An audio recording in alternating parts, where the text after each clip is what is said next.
ನನ್ನ ಮೇಲೆ ಟ್ರೈ ಮಾಡತ್ತಾಳ. ನನ್ನ ಫೇಸ್ ಲಾಸ್ಟ್ ಹಿಂಗ ಉಳಿದಿದ್ದಾರೆ. ಸ್ಟಾರ್ಟ್ ಮಾಡ್ಸಕ್ಕೆ ಈಗ ಏನು ಇಷ್ಟ ಬರುತ್ತೆ ಫಸ್ಟ್ ಅನ್ನಿಸ್ತಾಳ. ನೋಡಿ ನೋಡಿ ಅಕ್ಷತಾ ನಾಗವಲ್ಲಿಯಾಗಿ ಬದಲಾಗ್ತಿರೋದು ಗೊತ್ತಾಗತ್ತೈತಿ ನಿಮಗ. ಈಟ ಹಚ್ಬೇಕ್ರಿ ಅದನ್ನ. Hi, welcome back to Akshata beauty vlog. ಇವತ್ತಿನ ವ್ಲಾಗ್ ಬಂದು ಅಕ್ಷತಾಗೆ ಮೇಕಪ್ ಮಾಡೋದು. ಬನ್ನಿ ನೋಡಿ. ಸೊ ಇವತ್ತ ಸಿಂಚು ನನಗೆ ಮೇಕಪ್ ಮಾಡ್ತೀನಿ ಅಂತ ಅಂದ.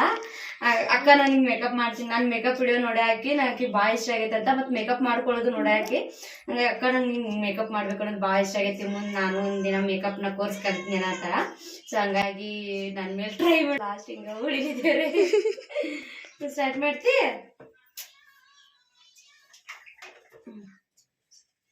ಯಾವ್ದು ನಿನಗೆ ಯಾವ್ದು ಬರ್ತದ ಹಚ್ಚು. ಅದೇ ಇದೆ ಅನ್ನಲ್ಲ ನಾನು. ಅದನ್ನ ಯಾಕೆ ಹಚ್ಚಿದಿ ಇದನ್ನ ಯಾಕೆ ಹಚ್ಚಿದಿ ಅನ್ನಲ್ಲ. ಸೊ ಆಕಿಗೆ ಏನು ಇಷ್ಟ ಬರುತ್ತೆ ಫಸ್ಟ್ ಅದನ್ನ ಹಚ್ತಾಳ. ಆದ್ರೆ ಅದು ಇದು ಬೇಡ್ರಿ, ಗುಂಡಂದ ಕೊಡ್ತೀನಿ ತಗೊಳ್ಳ.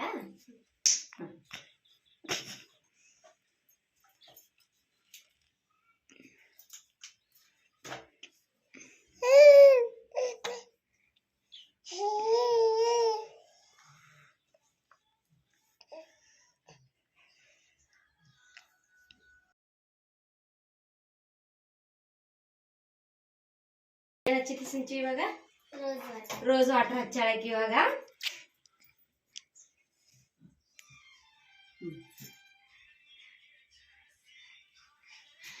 ಆಕೆಗೆ ಹೆಂಗೆ ಇಷ್ಟ ಬರ್ತಂಗ ನನ್ ಖುಷಿ ಆಕಿ ಮಾಡೋದ್ರಿಂದ ನಂಗೆ ಕಮೆಂಟ್ ಹಾಕ್ಬೇಡ್ರಿ. ಹೆಂಗ್ ಇಷ್ಟ ಆದ್ರೆ ಒಂದು ಲೈಕ್ ನ ಕೊಡ್ರಿ. ಕಮೆಂಟ್ ಚಲೋ ಇದ್ರೆ ಹಾಕ್ರಿ. ಹೇಳೋರಿಗೆ ಈಟ ಹಚ್ಬೇಕ್ರಿ ಅದನ್ನ. ಏನ್ರಿ ಇದು ಏನ್ರಿ ಹೇಳ್ಬೇಕು ಅವ್ರಿಗೆ. Aloe vera gel.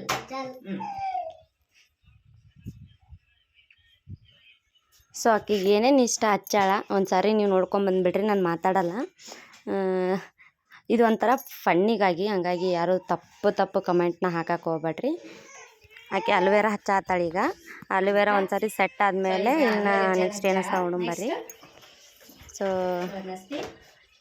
ನೆಕ್ಸ್ಟು ಸಿ ಕ್ರೀಮ್ನ ತೊಗೊಂಡಾಳ. ಸಿ ಕ್ರೀಮ್ ಹಚ್ಚಾತಾಳ. ನೀವು ಅಂದ್ರೆ ಆಕಿ ಇಷ್ಟ ಬಂದಂಗೆ ಮಾಡು ಅಂತ ಹೇಳಿ ನಾನು. ಇದು ಒಂಥರ ಫನ್ನಿ, ನಿಮಗೂ ಒಂದು ಸ್ವಲ್ಪ ಖುಷಿ ಆಗಲಿ, ನೋಡಿ ನಗಲಿ ಅನ್ನೋದ್ರಿಂದ ಮತ್ತೇನಿಲ್ಲ. ಏನೋ ಒಂದು ಮಕ್ಳ ಜೊತೆ ಮಕ್ಕಳಾಗಿರೋದು ಅದು ಒಂದು ಜೀವನದೊಂದು ಪಾರ್ಟ್, ಅದು ಎಲ್ರಿಗೂ ಸಿಗಲ್ಲ. ಹಾಗಾಗಿ ಸೊ ಸಿ ಕ್ರೀಮ್ನ ಹಚ್ಚಾತಾಳಕ್ಕಿ. ಸೊ ಆಕಿಗೆ ಏನೇನು ಇಷ್ಟ ಬರುತ್ತೆ ಅದನ್ನ ಹಚ್ಚು ಅಂತ ಹೇಳಿ ನಾನು. ಆಕಿಗೆ ಸ್ಟೆಪ್ ವೈಸೇ ಮಾಡು ಅಂತ ಹೇಳಿಲ್ಲ ನಾನು. ಬಟ್ ಆಕಿಗೇನು ಸ್ಟಾರ್ಟಿಂಗು ರೋಸ್ ವಾಟ್ರು ಅಲೋವೆರಾ ಹಚ್ತಾರ ಅನ್ನೋದು ಗೊತ್ತು, ನೆಕ್ಸ್ಟು ಕ್ರೀಮ್ ಹಚ್ತಾರ ಅನ್ನೋದು ಗೊತ್ತು. ಹಾಗಾಗಿ ಹಚ್ಚಾತಾಳಕ್ಕಿ. ಏನು ಹೆಂಗೆ ಆಗಲಿ ಒಂದು ಸ್ವಲ್ಪ ಇದು ವಾಪಸ್ ಹೇಳತ್ತೀನಿ ನಾನು. ಫನ್ನಿ ಒಂಥರ ಜಸ್ಟ್ ಫನ್ನಿ ವಿಡಿಯೋ. ಸೊ ಯಾರನ್ನು ಕಮೆಂಟ್ನ ಕೆಟ್ಟದಾಗ ಹಾಕಕ್ಕೆ ಹೋಗ್ಬೇಡ್ರಿ. ಅಕ್ಕಿ ಖುಷಿನ ನನ್ನ ಖುಷಿ. ಸೊ ಅವಳು ಮಾಡ್ತೀನಿ ಅನ್ನೋದೊಂದು ಐತಲ್ಲ ಧೈರ್ಯ, ಅದು ಬೇಕು ಮೇನ್. ಈಗ ಯಾವುದೋ ಒಂದು ಮನೆಯೊಳಗೆ ಯಾವುದೋ ಒಂದು ಹುಡುಗನೋ ಹುಡುಗಿನೋ ಇದ್ದಾಳೆ ಅಂದ್ರೆ ಅವರಿಗೆ ಇದು ಈ ಥರ ಮಾಡಿದ್ರೆ ತಪ್ಪಾಗುತ್ತಾ ಅಥವಾ ಈ ಥರ ಮಾಡಿದ್ರೆ ಕೆಟ್ಟದಾಗತ್ತಾ, ನಾವು ಅಲ್ಲ ಅನ್ನುವಂಥದ್ದು ಬರಬಾರ್ದು. ನಾ ಏನೇ ಮಾಡಿದ್ರು ಅದು ಮಾಡ್ತೀನಿ, ನಂಗೆ ಸೆಲ್ಫ್ ಕಾನ್ಫಿಡೆಂಟ್ ಮೇನ್ ಬೇಕಲ್ಲ. ಸೊ ಅದು ಇವಳಿಗೆ ಜಾಸ್ತಿನೇ ಐತಿ. ಏನೇ ಮಾಡಿದ್ರು ಯಾರು ಏನೇನಾಗಲಿ ನಾನು ಅದನ್ನೇ ಹೇಳ್ತಿದ್ದೆ, ಅಕ್ಕ ನಾನು ಮಾಡ್ತೀನಿ, ನಾನು ಪರ್ಫೆಕ್ಟಾಗಿ ಮಾಡ್ತೀನಿ, ನೀ ಮೊನ್ನೆ ಮಾಡೋದು ನೋಡಿನಿಲ್ಲ, ಸೊ ಹಂಗಾಗಿ ಮಾಡ್ತೀನಿ ಅಂದ. ಹಾಗಾಗಿ ನಾನು ಅಂದೆ, ಯಾರೇನೇ ಅನ್ನಲಿ ಆಯಿತು ಮಾಡು ನೀನು ಅಂದೆ. ಅಕ್ಕ ಇದು ಕರೆಕ್ಟ್ ಆಗೈತಿ, ಇದು ಕರೆಕ್ಟ್ ಆಗೈತಿ ಅಂದ್ಲು. ಸೊ ಅವಾಗ ನಾನು ಅಂತಿದ್ದೆ, ಏನು ಕರೆಕ್ಟ್ ಆಗಲಿ ಬಿಡಲಿ, ನೀ ಏನು ಹಚ್ಚಿದ್ರು ಅದು ಕರೆಕ್ಟಾಗೇ ಇರುತ್ತೆ, ನೀ ಮಾಡು, ನಾನೇನು ತಪ್ಪು ತಿಳ್ಕೊಲ್ಲ ಅನ್ನತ್ತಿದ್ಲು. ಹಾಗಾಗಿ ಆಕೆಗೆ ಏನು ಸಿಗುತ್ತೋ ಅದನ್ನು ಹಚ್ಚಾತಿದ್ಲು. ಒಂದು ಮಾಡ್ತೀನಿ ಅನ್ನೋ ಧೈರ್ಯ ಐತಲ್ಲ, ಅದು ಇದ್ದರೆ ಎಲ್ಲಾದರೂ ಬದುಕ್ಬೋದು ನಾವು. ಮೇನ್ ಇರೋದು ಅದು ಜೀವನಕ್ಕೆ. ಅದು ಸಣ್ಣವರೇ ಆಗಲಿ ದೊಡ್ಡವರೇ ಆಗಲಿ, ಮಾಡ್ತೀನಿ ಅನ್ನೋದು ಒಂದು ಸಾರಿ ಬಂತು ಅಂದ್ರೆ ಅದು ಮಾಡೇ ತೀರ್ತಾರೆ. ಸೊ ನಿಮ್ಮ ಮನೆಯಲ್ಲೂ ಮಕ್ಕಳಿದ್ರೆ ಈ ಥರ ಒಂದು ಸಾರಿ ಮಾಡಿ ನೋಡ್ಕೊಳ್ರಿ. ಎಷ್ಟು ಕ್ಯೂಟಾಗಿ ಅಂದ್ರೆ ಅದು ಒಂಥರ ನಗು ಬರ್ತಿರುತ್ತೆ, ಬಟ್ ಮಾಡ್ತಿದ್ದಾರಲ್ಲ ಅನ್ನೋ ಒಂದು ಖುಷಿ ಒಂದು. ಸೊ ಬೇಕಿದ್ರೆ ಒಂದು ಸಾರಿ ನಿಮ್ಮ ಮಕ್ಕಳು ಯಾರಾದರೂ, ನಿಮ್ಮ ಆಂಟಿ ಮಕ್ಕಳು ಅಥವಾ ನಿಮ್ಮ ತಂಗಿ ಮಕ್ಕಳು ಯಾರಾದರೂ ಇದ್ದರೆ ಒಂದು ಸಾರಿ ಈ ಥರ ಟ್ರೈ ಮಾಡಿಸ್ಕೊಳ್ರಿ. ಒಂದು ಬೆಸ್ಟ್ ಪಾರ್ಟ್ ಇದು ಲೈಫ್ ಒಳಗೆ, ಎಲ್ರಿಗೂ ಸಿಗಲ್ಲ ಇದು ಅಪರ್ಚುನಿಟಿ. ಸೊ ಒಂದ್ಸರಿ ಟ್ರೈ ಮಾಡಿರಿ ಅಂತ ಹೇಳ್ತೀನಿ. ಇನ್ನು ಏನೇನು ಸ್ಥಳ ನೋಡ್ಕೊಂಡು ಬಂದುಬಿಡ್ರಿ.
ಸೂಪರ್ ಆಗಿತ್ತಲ್ಲ. ಸೊ ಫೈನಲ್ ಆಗಿ ನನ್ನ ಲುಕ್ ಹಿಂಗೈತಿ. ಬಂದ್ ಮಾಡಿದೆ ಅಂತ ಸಿಂಚು ನಾನು ಮೇಕಪ್ ಮಾಡ್ಯಾಳ, ಹೆಂಗಾಗೈತೆ ಅಂತ ಕಮೆಂಟ್ ಮಾಡ್ರಿ. ಭಾಳ ಅಂದ್ರೆ ಭಾಳ ಕ್ಯೂಟ್ ಕಾಣತ್ತೀನಿ ಅನ್ಸುತ್ತಲ್ಲ ನಾನು. ಸೊ ಹೇರ್ ಸ್ಟೈಲ್ ಅಂತೂ ಸಖತ್ ಮಾಡ್ಯಾಳ ಅಂತ ನಾನು ವಿಡಿಯೋದಾಗ ನೋಡ್ತೀನಿ, ಹಿಂದೆ ಕಾಣಿಸಲ್ಲ ಹಂಗಾಗಿ. ಸೊ ಮೇಕಪ್ ಹೆಂಗಾಗೈತೆ ಅಂತ ಕಮೆಂಟ್ ಮಾಡ್ರಿ. ಏನಾದರೂ ಹೇಳ್ತಿ ಸಿಂಚು? ಚಂದ ಮಾಡಿ ಮೇಕಪ್ ಚಂದ ಮಾಡ್ಯಾಳ, ಕಮೆಂಟ್ ಮಾಡಿ ಚಂದ. ಸೊ ಈ ವಿಡಿಯೋ ಇಷ್ಟ ಆಗಿದ್ರೆ ನಿಮ್ಗೆ ಒಂದು ಲೈಕ್ ಶೇರ್ ಕಮೆಂಟ್ನ ಮಾಡಿರಿ. ಸಬ್ಸ್ಕ್ರೈಬ್ ಮಾಡೋದನ್ನ ಮರೆಯೋಕೆ ಹೋಗ್ಬೇಡ್ರಿ. ಈ ಥರ ಚಂದ ವಿಡಿಯೋ ಇನ್ನು ಮುಂದೆ ಬರ್ತಿರ್ತಾವೆ. ಸೊ ಬಾಯ್ ಬಾಯ್.